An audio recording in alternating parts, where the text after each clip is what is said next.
How to get a stronger back squat. Today we want to talk about how to get a stronger back squat, meaning lifting more weight, how to detect weak areas in the back squat and how to attack them.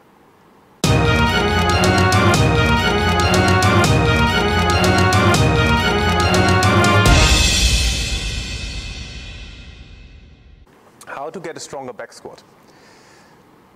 There is a principle in sport which is called SAID,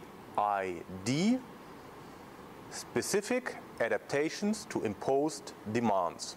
What that principle basically tells us, if you want to get a stronger back squat, you better back squat. Yeah? Obviously it's not that easy, because if we then later look a little bit deeper into it, we might have to think about assistance exercises. But today I really want to talk about detecting weak areas in a back squat and then coming up with a plan of attack, how to improve those. If we look at the movement of a back squat, looking at a full squat, we can fairly easily see where is the weakest point in that movement. And that is especially true the heavier the loads. So once you're getting up to 3, 2 or 1 RM, you can see it's the sticking point below in the hole, it's the sticking point at the mid-range or at the end range. From there, we can then say, okay, in case the sticking point is coming out of the hole, we could come up with exercises, additional exercises to help, such as the paused squat. So you will go down in a full position, hold that position for 2 or 3 seconds and come back up. Another way would be 1.5 or 1.25 squats, going down into a full squat position, coming halfway up, down, and back up. So it's 1.5 repetitions, which is counted as 1 repetition. But in this 1 repetition, you train the weakest movement 2 times. If the end point is the weakest link, so locking the weight out, then you could think about heavy half squats or heavy quarter squats. We defined half squats as going to 90 to 100 degrees and quarter squats are 120 degrees of knee angle. If the mid-range is the weakest link, we can think of accommodated resistance. I've done a video for that topic before. And accommodated resistance, we can basically work with chains or resistant bands.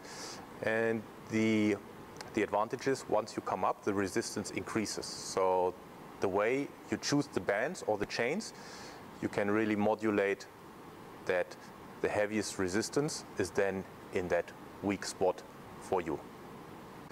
We can also look at a weakest link in the entire chain from a muscle group perspective. So sometimes you see if people, if they go down in a squat, that's the back angle, they come up a little bit with the hip first and then up. So that could be a weakness in the lower back or the trunk. So additional training for the trunk is required. Back extensions with added weight, good mornings, these kind of activities. Yeah? So it's really looking at the weakest spot first, then attacking it, and then over time it will become better. One word of caution, when we come up with a plan of attack, so if we do, let's say, the weakest link or the weakest movement is in the bottom position and you say, okay, I'm going to do 1.5 squats, I would recommend to add these exercises to the routine and not replace. So I would always try to keep the regular back squat in there and then add the additional exercises that help. As a recap, how do we get stronger at a squat?